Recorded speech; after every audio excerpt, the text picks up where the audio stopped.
Well, good evening, everyone, and welcome to another Omega Insight. Tonight's topic is, which path am I on? It's a good question to ask ourselves. When we think about paths, naturally, we think it just means a um, direction or a way to get from point A to point B. Obviously, I love to read. And most of the books behind me, as a matter of fact, I'd say 95% of the books that I own are nonfiction. Most of these are philosophical. Actually, all of the ones behind me are philosophical. Most of my books are philosophical. When I think about philosophers and their teachings, I always think about how they speak about the path, and each one of them walked a certain path. You could look at Socrates, Aristotle, um, uh, Hermes Trismegistus, Zoroaster, Buddha, the philosophical individuals as well as religious figureheads. All of them walked on a specific path. Now, for me personally, when I think about a path, I think there's two. I believe each person has two paths. We have an external path and an internal path. The external path, most of the time, that's easy for us to understand. It's where am I going? How do I get from here to there? Sometimes it's not as easy to see, but this could be applied to not just traveling physically, how do we get advancement in our career? How do we advance in our relationships? How do we develop something on a deeper level, et cetera, et cetera? Build a new house. There are always instructions. Most of the time, there are instructions that come with things that we want to achieve. A few weeks ago, I put together a stationary bike that I ordered from Amazon. It was $80 cheaper if I put it together myself. And at first I thought, oh, but I just followed the instructions, a path, and it was quite easy to put together, relatively speaking. Now, the internal path, this is a little bit more difficult to understand. When it comes to the internal path, if I could correlate this to my inner path is more like a compass.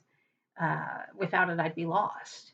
So without it, I'd have no clear goal, no clear point of origin, no point of destination. I literally just have no direction internally. So the inner path, as every great teacher has said, it's the only path worth taking. There's no glory on the inner path. There's no victory dance when you cross the finish line. There's no medals awarded. In the external world, we're very good about acknowledging, a physical accomplishment and an emotional accomplishment, even a mental. As a matter of fact, psychiatrists used to consider if you were physically fit, emotionally sound, and mentally stable, you were considered a healthy human being. And yet, many people discovered that if they didn't address the inner path, the soul, or the aspect that you couldn't see, feel, or touch, there was a high rate of suicides when it came to psychiatry. This is back when Viktor Frankl did his study. That's when he wrote the book, Man's Search for Meaning, because he understood, oh, there's another aspect of us that we're missing. And that's what I'm pertaining to or directing us towards the inner path, that inner sense of the soul, if you want to call it the soul, whatever works for you, your higher power, God within. Now, when I think about the two paths, I think it would be very beneficial and powerful if we can merge them both together. If I could walk the external path like the internal path. People like the Dalai Lama are a good example, the Buddha. People who live their lives externally and internally on the same path, the same direction, the same goal. Gandhi was a great example, an individual who gave up his lawyer business and became a religious leader and movement. Changed he affected a great many people. He merged his paths. So if I merge my path, when I think about merging or aligning, um, I could think about the chiropractor. A chiropractor will align your spine. There's some discomfort when this happens, and sometimes it's a little bit more than a bit of discomfort, but it involves a little bit of pain. A chiropractor, it's not a chiropractor, an orthodontist aligns the teeth, and there's a great deal of pain that goes with that. So I get this notion that when we align something, it's associated with pain, and that makes sense to me. Every stage of a human being requires pain. Our birth starts out painful. We have growing pains, aches and pains of the elderly, and finally, of course, death, which can be very painful for people who are not prepared. So, what would it look like if we were to combine our outer path and our inner path, and we were allowed to align them? Most importantly, which paths align which? Like, do we align the inner with our outer path, or do we align our outer path to our inner path, or can we take a little bit of both and merge them together? I do not have the answers for that. These are just questions. I'm posing questions for you to consider. When I think about all of these people behind me and the things that they have said, I've come to the understanding that the outer path serves me and the inner path serves others. This is how we're able to volunteer. And I strongly have been a proponent that we as individuals um, uh, do two things in our lives. We do something to make a contribution externally, and then we do something to make a contribution internally to other individuals. And that would be the path. So again, the outer path serves me, and the inner path serves other people. What's required for the inner path? Well, there's three things. Sacrifice is required, virtue, and honor. Makes me think about Camelot. So I have sacrifice, virtue, and honor. Sacrifice, this is an act of giving something of value up for the sake of something else that's regarded more importantly. So that would be a sacrifice. I would give something up because there's something else that I consider to be more important, even if it's something that I deeply desire and want. When it comes to sacrifice, it's not a sacrifice to quit smoking because the outcome is actually healthier when you do quit smoking. But sacrifice would be for me to give up something that I really don't want to give up for a higher cause. That would be a sacrifice. Virtue, this is a behavior showing higher moral standards. It's quite easy to be virtuous. We think of things that are um, something that is it's a higher standard, a higher moral level of standard. It really just comes down to standards, and people have their own code of ethics, their own moral code to follow. But we also have a general moral code as a society. Otherwise, we wouldn't function together as a society. And then honor, of course, this is an adherence to what is right or to be conventional standard of a code of conduct.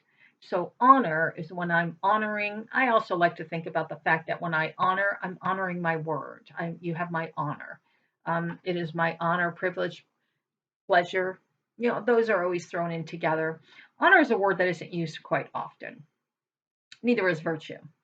Um, and sacrifice has different meanings on it when it comes to time and time. But when I think about virtue and honor, I really think about these are two words that have been kind of lost in our vocabulary. We don't use them as much as we used to use them in the Middle Ages, I would say, during medieval times. And like I said, during Camelot, they were used quite a bit there. One of my favorite books, The Way of the Lonely Ones, written by Manly P. Hall. It's a collection, a series of fables and talking about the lonely path, the path of an individual who's walking this road of sacrifice, honor, and virtue, and how there's difficulty there because you're aligning. So there's going to be challenges and a little bit of pain, hidden sometimes, and all of a sudden they just show up. It's not really for the curious, but for the committed. Vision is required, inner vision is required. It's a necessary tool. Not just the ability to see what lies ahead, but the ability to see the whole picture. When I think about this, about the path too, and the inner path, I know this is going to be a goofy reference, but the movie The Men in Black, if you think about this, aside from the giant cockroach that's about to destroy the planet, here you have these two people that belong to a secret organization, and their sole purpose is to protect the aliens who are coming down to live on this planet peacefully. And that's their goal. And, even the survival of the human race, they're trying to prevent war breaking out that nobody even knows what's happening. Now, I know it's just a movie, or is it? But the idea is here's these people sacrificing virtue, honor, and we don't even know about them. We can look throughout history, and I'm certain there are thousands upon thousands of individuals who've given their lives so that we can advance forward. And to me, not everybody can do that. And I'm not making that right or wrong. I'm not sure it's something that we're all designed to do, or is it something necessary to do? I have a feeling that most human beings really do want to make a contribution and live a better life. I'm not certain every human being has reached a level of living their life with sacrifice, honor, and virtue. Actually, I think I'm going to say that fairly accurately. It requires a lot of work to do that, and that's why we call this the work. Now, just because I can say that does not mean that is what I adhere to. If you remember me talking last week about interrupting people, I'm a human being just like everyone else, and I struggle just like everyone else. The thing that I want to do is to use my struggle and experiences to maybe assist you and recognize that, hey, everyone goes through this, and what are some things that we can do about it? So that's just some of the thoughts I had about which path that I am on and the process that is it possible that we can align our paths. Again, Omega 2 starts in 2 weeks. Excuse me, Omega 1 starts in 2 weeks. I'm very excited about that. If you're interested, we're still open for registration. Go to our website, theomegavector.org, and you can register right from there. Thank you for joining me this evening. Enjoy walking your path this week, and I look forward to speaking to you for our coffee talk on Friday. Bye now.